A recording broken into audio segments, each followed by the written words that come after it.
The people of Chile have taken to the streets to protest against the government of Sebastián Piñera. His brutal neoliberal austerity policies have proven to be nothing more than an assault on the Chilean working class.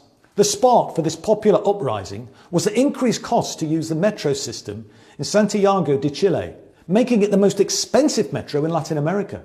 The minimum wage in Chile is the equivalent of about £320 a month. So this hike would have significantly increased the cost of living for people who are already poor. This move exposed the long-standing discontent and suffering of the Chilean people. That's why the metro fare protest has grown to represent a much larger opposition to many of the social injustices facing Chile. Corruption, stagnating wages, inadequate pensions, and the high cost of education and healthcare are just some of the concerns of the demonstrators. But rather than responding to these grievances with a promise to change government policy, Piñera launched a brutal crackdown and declared a state of emergency.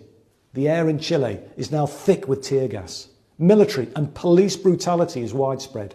Arbitrary detentions are commonplace, and water cannon and even live ammunition have been used against protesters, resulting in many injuries and loss of life.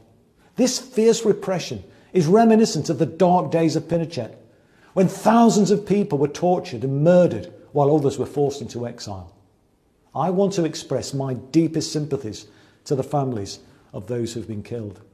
And I extend my solidarity to all those who've been arbitrarily detained, injured and brutalised by the police and the military. A government that represses its own people is a government that's finished. We must support the call of the Chilean people for the establishment of a constituent assembly to create a new democratic constitution and move away from the current one that was imposed under Pinochet. Together and with solidarity, we will overcome. Unidos venceremos.